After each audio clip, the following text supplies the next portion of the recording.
Teacher അമ്മയുടെ ഇന്നത്തെ എപ്പിസോഡിലേക്ക് എല്ലാവർക്കും സ്വാഗതം. വീഡിയോ ആദ്യമായി കാണുന്നവരാണെങ്കിൽ സപ്പോർട്ട് ചെയ്ത് സബ്സ്ക്രൈബ് ചെയ്ത് ലൈക്ക് ചെയ്യാൻ മറക്കല്ലേ. രാത്രിയാവുമ്പോൾ രേണുവിൻ്റെ വീട്ടിലേക്ക് ഭാർഗവൻ്റെ ഫ്രണ്ടായ SI വരുമ്പോഴേക്കും മഹേഷ് ആ പോലീസ് ജീപ്പ് കണ്ട് പേടിച്ചോടുന്നുണ്ട്.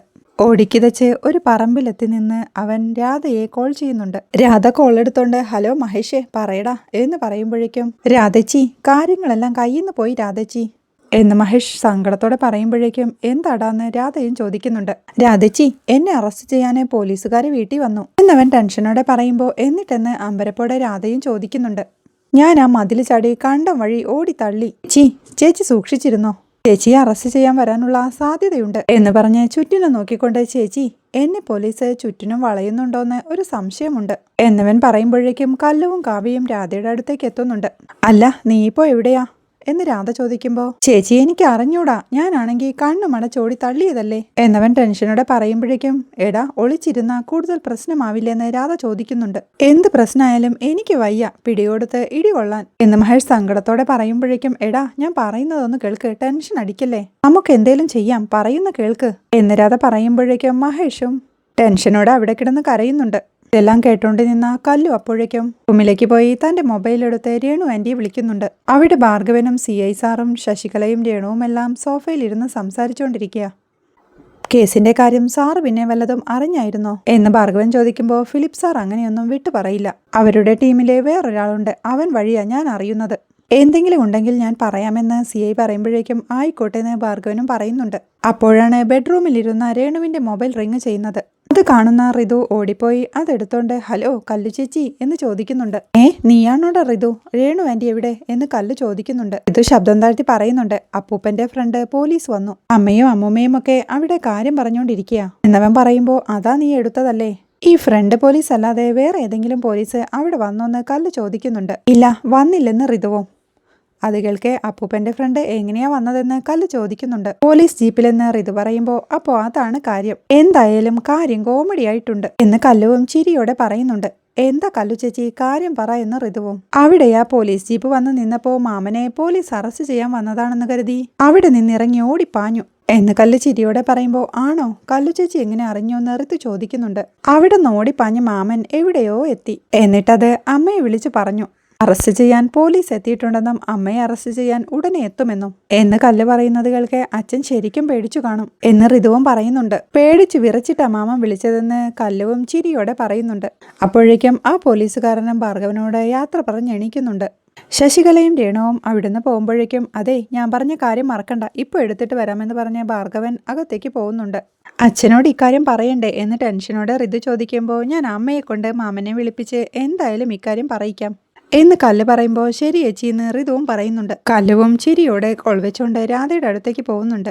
സിറ്റ് ഔട്ടിൽ വെയിറ്റ് ചെയ്തിരുന്ന പോലീസുകാരന്റെ അടുത്തേക്ക് ഭാർഗവൻ തന്റെ ഗിഫ്റ്റുമായി എത്തുന്നുണ്ട്. അയാളും അത് വാങ്ങിക്കൊണ്ട് സന്തോഷത്തോടെ യാത്ര പറഞ്ഞിറങ്ങുന്നുണ്ടേ. രാധ എപ്പോഴും മഹേഷിന്റെ കോളിൽ തന്നെയായിരുന്നു. മഹേഷ് ആ പറമ്പിലിരുന്ന് ടെൻഷനോടെ ഓരോന്ന് പറഞ്ഞുകൊണ്ടിരിക്കുക. കല്ലു രാധയുടെ അടുത്തേക്ക് വരുമ്പോഴേക്കും രാധ മൊബൈലിലൂടെ പറയുന്നുണ്ട് നീ ഇങ്ങനെ കരയാതെ, അറസ്റ്റ് ചെയ്താൽ ജയിലിൽ പോയി കിടക്കണം, പിള്ളേരെക്കാൾ കഷ്ടമാവല്ലെന്ന് പറഞ്ഞ് കരഞ്ഞുകൊണ്ടിരിക്കുന്നവനെ ആശ്വസിപ്പിക്കുന്നുണ്ട്. മഹേഷും പേടിയോടെയും കരച്ചിലോടെയും ചേച്ചിക്ക് ഇങ്ങനെ പറയാമെന്ന് പറയുന്നുണ്ട്. അപ്പോഴേക്കും കല്ലുവും രാധയെ വിളിച്ച് അമ്മ മാമന്റെ അടുത്ത് കരയണ്ടെന്ന് പറ, പോലീസ് വന്നത് അറസ്റ്റ് ചെയ്യാനൊന്നുമല്ല, ഭാർഗവൻ അപ്പൂപ്പനെ കാണാനായി ഒരു ഫ്രണ്ടായ പോലീസ് വന്നതാ എന്ന് കല്ലു പറയുന്നത് കേൾക്കെ അരികെ നിൽക്കുന്ന കാവ്യയ്ക്കും ചിരി വരുന്നുണ്ട്.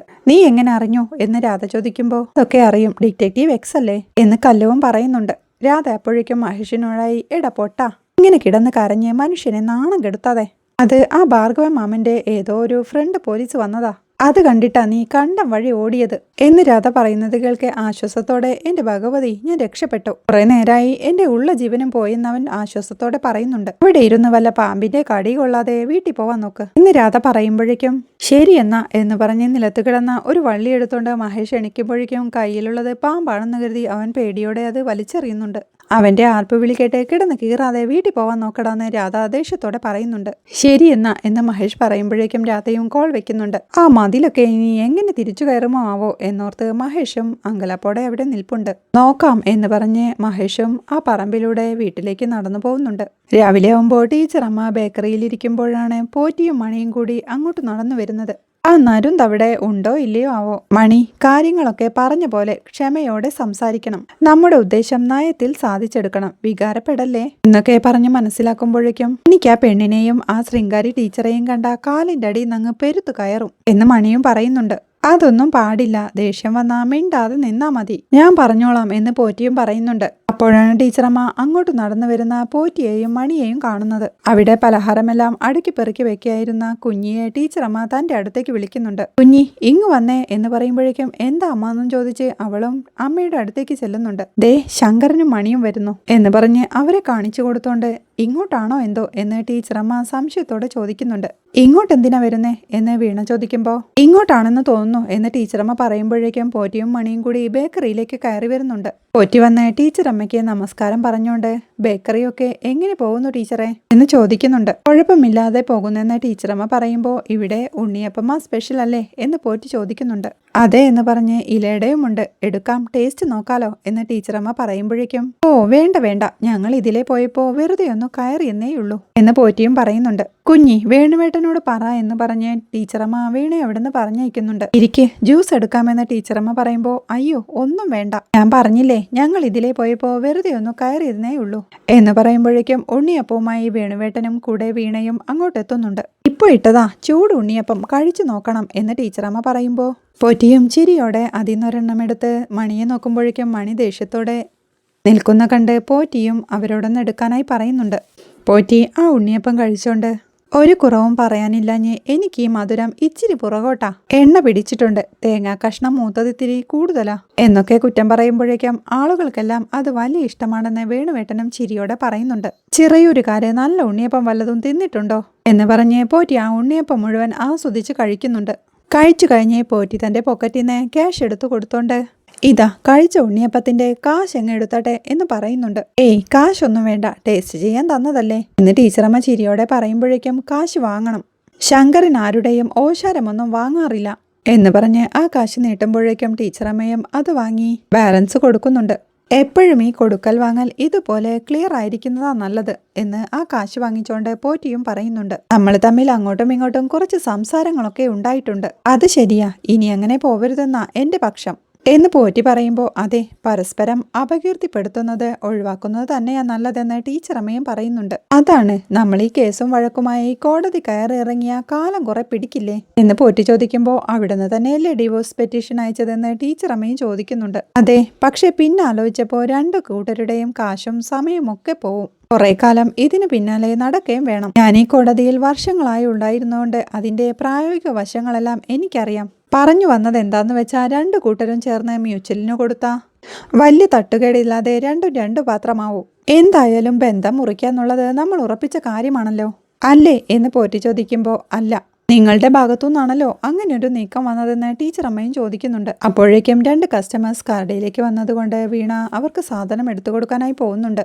അതെ, അക്കാര്യത്തിൽ നിങ്ങൾക്കും എതിരഭിപ്രായമൊന്നുമില്ലല്ലോ എന്ന് പോറ്റി ചോദിക്കുമ്പോഴേക്കും കടയിൽ വന്ന കസ്റ്റമേഴ്സിനെ ശ്രദ്ധിച്ചോണ്ട് ഇക്കാര്യങ്ങൾ നമുക്ക് വീട്ടിൽ വെച്ച് സംസാരിക്കുന്നതല്ലേ നല്ലത് എന്ന് ടീച്ചറമ്മയും പതിഞ്ഞ ശബ്ദത്തിൽ ചോദിക്കുന്നുണ്ട്. കേൾക്കെ മണിയും ദേഷ്യത്തോടെ കുടുംബത്തിൽ പിറന്നവർക്ക് നിങ്ങളുടെ വീട്ടിൽ വന്ന് സംസാരിക്കാൻ ഒക്കുവോ എന്ന് ഉച്ചത്തിൽ ചോദിക്കുമ്പോഴേക്കും കടയിൽ വന്ന കസ്റ്റമേഴ്സും അവരെ ശ്രദ്ധിക്കുന്നുണ്ട്. അതെന്താന്ന് ടീച്ചറമ്മ ചോദിക്കുമ്പോൾ മക്കളെ മടിച്ചിറക്കി കേസും വഴക്കുമായി നടക്കുന്ന വീടല്ലേ എന്ന് മണി വീണ്ടും ദേഷ്യത്തോടെ ചോദിക്കുന്നുണ്ട്. പോറ്റിയും മണിയെ തടഞ്ഞുകൊണ്ട് മണി വെറുതെ അലമ്പ് വർത്താനം പറയില്ലേ, അത് ഒരിടത്തും എത്തില്ല എന്ന് പറയുന്നുണ്ട്. എന്റെ പേഴ്സണൽ കാര്യങ്ങളും വീണയുടെ കാര്യങ്ങളും കൂട്ടിക്കലർത്തണോ എന്ന് ടീച്ചറമ്മ ചോദിക്കുമ്പോൾ അതെന്തു വർത്താനമാ, നിങ്ങളുടെ പേഴ്സണൽ കാര്യങ്ങൾ മക്കളെയും ബാധിക്കില്ലേ എന്നൊക്കെ പോറ്റി ഒച്ചവെക്കുന്നത് ശ്രദ്ധിച്ചോണ്ട് കസ്റ്റമേഴ്സ് നമുക്ക് വേറെ കടയിൽ പോവാം എന്ന് പറഞ്ഞ് അവിടെ നിന്ന് ഇറങ്ങി പോകുന്നുണ്ട്. ഞങ്ങളുടെ കുടുംബകാര്യങ്ങൾ പറയുമ്പോൾ സന്തോഷിന്റെ അമ്മ, ചേട്ടൻ, ചേച്ചി, അച്ഛൻ എന്നൊക്കെ തന്നെയല്ലേ പറയാറ്, പിന്നെങ്ങനെ ഞങ്ങളെ അത് ബാധിക്കാതിരിക്കുക എന്ന് പോറ്റി ചോദിക്കുമ്പോഴേക്കും വീണയും അങ്ങോട്ട് വന്ന് ദേ, ഞാൻ എവിടെ വേണേലും ഒപ്പിട്ട് തരാം,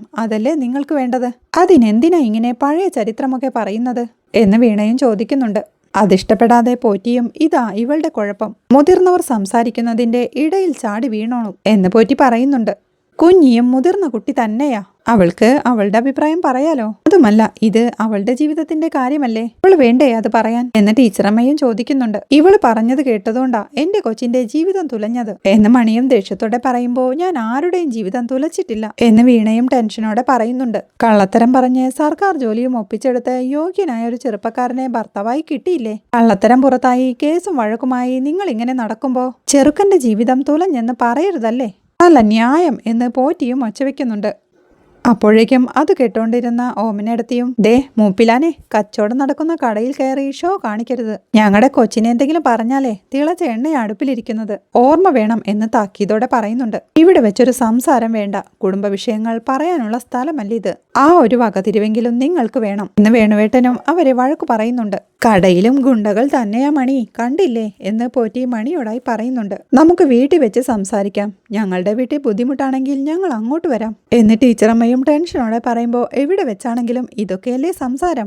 ചെറുക്കന്റെ വീട്ടുകാരോട് ഇത്തിരി ബഹുമാനമൊക്കെ ആവാം എന്ന് മണിയും പറയുന്നുണ്ട്. ബഹുമാനം രണ്ടു കൂട്ടർക്കും പരസ്പരം വേണ്ടതാ എന്ന് ടീച്ചറമ്മ ഓർമ്മിപ്പിക്കുമ്പോൾ ബഹുമാനിക്കാൻ യോഗ്യത കൂടി വേണം. ജോലിയും പോയി ബേക്കറിയിലിരുന്ന് ചില്ലറ വാങ്ങിയിരിക്കുക, എന്നിട്ട് ബഹുമാനം വേണം പോലും എന്ന് പോറ്റി ടീച്ചറമ്മയെ കളിയാക്കുന്നുണ്ട്. കുട്ടികൾക്ക് ദേഷ്യത്തോടെ ഓമനമ്മയും ദേ ടീച്ചറിനെ എന്തെങ്കിലും പറഞ്ഞാലുണ്ടല്ലോ മൂപ്പിലാൻ ഇവിടുന്ന് ഓമനയുടെ കയ്യിൽ നിന്ന് മേടിച്ചിട്ടേ പോവൂ എന്ന് ഓമനയും ദേഷ്യത്തോടെ വിരൽ ചൂണ്ടിക്കൊണ്ട് പറയുന്നുണ്ട്. കണ്ട പെണ്ണുങ്ങളുടെ കയ്യിൽ നിന്ന് തല്ലുമേടിക്കുന്ന ശീലം ശങ്കരനില്ല എന്ന് പോറ്റി പറയുമ്പോഴേക്കും അങ്ങനെയൊരു ശീലമില്ലെങ്കിൽ നിങ്ങൾ വേഗം വിട്ടോ എന്ന് വേണുവേട്ടനും താക്കീതോടെ പറയുന്നുണ്ട്. ഞങ്ങളുടെ കുഞ്ഞൂട്ടന്റെ ജീവിതം നശിപ്പിച്ചിട്ട് ഗുണ്ടകളെ കൊണ്ട് ചീത്ത വിളിക്കുന്നോ എന്ന് പോറ്റി ദേഷ്യത്തോടെ ചോദിക്കുമ്പോഴേക്കും ഞാൻ ആരുടെയും ജീവിതമൊന്നും നശിപ്പിച്ചിട്ടില്ല, എനിക്കിനി അയാളെ വേണ്ട, ആര് പറഞ്ഞാലും വേണ്ട, ഇനിയൊരു കേസിനും വഴക്കിനും ഞാനില്ല, മ്യൂച്വലിൽ ഞാൻ ഒപ്പിട്ട് തരാം, ഒരു തർക്കവുമില്ലാതെ ഇത് അവസാനിപ്പിക്കണമെന്നേ എനിക്കുള്ളൂ എന്ന് ടെൻഷനോടെ വീണയും പറയുന്നുണ്ട്. അത് കേൾക്കെ പോറ്റിക്കും മണിക്കും സന്തോഷമാവുന്നുണ്ട്. അപ്പോഴേക്കും ജോണും തന്റെ കാറിൽ അങ്ങോട്ടെത്തുന്നുണ്ട്.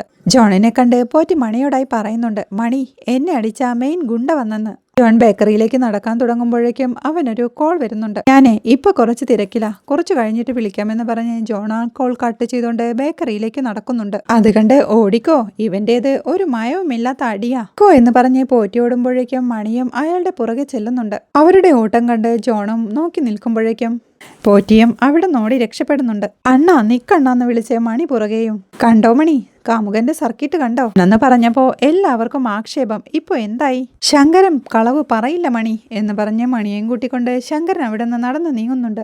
ജോൺ അപ്പോഴേക്കും കടയിലേക്ക് കയറി ചെന്ന് ടീച്ചറമ്മയോടും വീണയോടുമായി ചോദിക്കുന്നുണ്ട്, എന്താണ് ഇടങ്ങേറമ്മവനും ഇടങ്ങേറമ്മയും കൂടി കിടന്നോടിയത്, ആരെങ്കിലും അടിക്കാൻ പിടിച്ചോന്ന്. ജോണേട്ടനെ കണ്ട് പേടിച്ചോടിയതാണെന്ന് വീണ പറയുമ്പോ ഞാൻ പോലും അറിയാതെ ഞാനൊരു ഭീകരനായോ എന്ന് ജോണും ചിരിയോടെ ചോദിക്കുന്നുണ്ട്. മെയിൻ ഗുണ്ട വരുന്നെന്നും പറഞ്ഞ ഇറങ്ങി ഓടിയത് എന്ന് വീണ പറയുമ്പോഴേക്കും ഓ എന്താ സംഭവം എന്ന് ജോണും ചോദിക്കുന്നുണ്ട്. നയത്തിൽ മ്യൂച്വൽ ഡിവോഴ്സിനെ കുറിച്ച് സംസാരിക്കാൻ വന്നതാ. നയത്തിൽ സംസാരിക്കാൻ രണ്ടിനും അറിയില്ലല്ലോ, രണ്ടിന്റെ കയ്യിൽ നിന്നും പോയി. അന്നേരമാ ജോൺ വന്നിറങ്ങിയത്, അപ്പോഴാ സംഗതി പൂർണ്ണമായത് എന്ന് ടീച്ചറമ്മ ചിരിയോടെ പറയുമ്പോഴേക്കും ജോണിനും ചിരി വരുന്നുണ്ട്. ഇവിടെ നടേശൻ വീട്ടിലിരുന്ന് പത്രം വായിച്ചുകൊണ്ടിരിക്കുമ്പോഴാണ് പോറ്റിയും മണിയും കൂടി ഒരു ഓട്ടോയിൽ വീട്ടിലേക്ക് എത്തുന്നത്. മണി കാശ് കൊടുത്ത് ഓട്ടോ പോകുമ്പോഴേക്കും ആ ചെറുക്കന്റെ കയ്യിൽ നിന്ന് അണുകിട വ്യത്യാസത്തിലാണ് രക്ഷപ്പെട്ടത് എന്ന് പോറ്റി ആശ്വാസത്തോടെ പറയുമ്പോഴേക്കും ചുമ്മാ അണ്ണന് വേറെ പണിയില്ലാത്തോണ്ട് ഇനിയൊക്കെ എന്തിനാ ഇങ്ങനെ പേടിക്കുന്നെന്ന് മണിയും ചോദിക്കുന്നുണ്ട്. തന്റെ കവിളും തലോടിക്കൊണ്ട് പേടിക്കുന്നത് എന്തിനാന്നേ എനിക്ക് നല്ല ബോധ്യമുണ്ട്, നീ വാ എന്ന് പറഞ്ഞ് വീട്ടിലേക്ക് കയറി പോകുന്നുണ്ട് പോറ്റിയും മണിയും. അവർ അകത്തേക്ക് കയറുമ്പോഴേക്കും അവിടെ ഇരുന്ന് പത്രം വായിക്കുന്ന നടേശനെ കണ്ട്, നടേശ ഞങ്ങൾ രണ്ടുപേരും കൂടി ആ പെണ്ണിനെയും ടീച്ചറെയും കാണാൻ പോയതാ അവരുടെ ബേക്കറിയിലേക്ക് എന്ന് പറയുന്നുണ്ട്. എന്തിനാളിയാ എന്ന് നടേശൻ ചോദിക്കുമ്പോഴേക്കും ഓഫീസിൽ പോവാൻ റെഡിയായി സന്തോഷം അതുവഴി വരുന്നുണ്ട്. അവനെ കണ്ട് സന്തോഷേ ഇങ്ങു വാ, ഇങ്ങോട്ട് വാടാ മോനെ, ഇവിടെ വന്നിരിക്കെ, ഒരു കാര്യം പറയാനുണ്ടെന്ന് പറഞ്ഞ് പോറ്റി സന്തോഷിനെ വിളിക്കുന്നുണ്ട്. സന്തോഷ് ചെന്ന് സോഫയിൽ ഇരിക്കുമ്പോഴേക്കും ഞങ്ങൾ നിന്റെ കാര്യം സംസാരിക്കാൻ ആ പെണ്ണിനെയും ടീച്ചറെയും കണ്ടു എന്ന് സന്തോഷിനോടായി പോറ്റി പറയുമ്പോഴേക്കും അതെന്താളിയാ എന്റെ അടുത്ത് പറയാത്തേന്ന് നടേശനും ചോദിക്കുന്നുണ്ട്. നിന്നോട് പറഞ്ഞ നീ ഒരുമാതിരി ഞഞ്ഞ പിഞ്ഞ ന്യായം പറയത്തില്ലയോ എന്ന് പോറ്റി ചോദിക്കുമ്പോഴേക്കും അല്ല ഇപ്പൊ എന്ത് സംസാരിക്കാനാ പോയതെന്ന് നടേശനും ചോദിക്കുന്നുണ്ട്. ഇനി കേസും കാര്യങ്ങളുമായി പോയാ രണ്ടും രണ്ടു വഴിക്കാവാൻ കൊല്ലങ്ങൾ എടുക്കുമെന്ന് എന്ന് പോറ്റി പറയുമ്പോഴേക്കും അതുകൊണ്ട് എന്തു ചെയ്യാമെന്നാ എന്ന് നടേശനും ചോദിക്കുന്നുണ്ട്. അവരെ കണ്ട് മ്യൂച്വലിനൊന്ന് ശ്രമിക്കാമെന്ന് വെച്ചു, അത്രയേ ഉള്ളൂ എന്ന് പോറ്റി പറയുന്നത് കേൾക്കെ അമ്പരപ്പോടെ ഇരിക്കുന്ന സന്തോഷിനെ കാണിക്കുന്നിടത്താണ് ഇന്നത്തെ എപ്പിസോഡ് അവസാനിക്കുന്നത്. ടീച്ചറമ്മ അറിയിച്ചതനുസരിച്ച് മ്യൂച്വലിന്റെ കാര്യം സംസാരിക്കാനായി അഡ്വക്കേറ്റ് സുജി ടീച്ചറമ്മയുടെ വീട്ടിലെത്തുന്നതും മ്യൂച്വൽ കൊടുക്കാമെന്ന് ടീച്ചർ അമ്മയും വീണയും സമ്മതിക്കുന്നതും തനിക്കൊന്ന് സംസാരിക്കാനുണ്ടെന്ന് പറഞ്ഞ് സന്തോഷ് വീണയെ വിളിക്കുന്നതും മ്യൂച്വൽ രണ്ടു കൂട്ടരും സമ്മതിച്ച സ്ഥിതിക്ക് രണ്ടു കൂട്ടരും ഇനിയൊരു ആർഗ്യുമെന്റിന് പോകരുതെന്ന വക്കീൽ പറഞ്ഞിരിക്കുന്നതെന്ന് വീണ പറയുന്നതും ആകെ ഭ്രാന്ത് പിടിച്ച അവസ്ഥയിലായ സന്തോഷ് പോറ്റിയെ എതിർക്കുന്നതുമൊക്കെയാണ് നാളത്തെ എപ്പിസോഡിലെ വിശേഷങ്ങൾ. വീഡിയോ ഇഷ്ടമായാൽ സപ്പോർട്ട് ചെയ്ത് സബ്സ്ക്രൈബ് ചെയ്ത് ലൈക്ക് ചെയ്യാൻ മറക്കല്ലേ.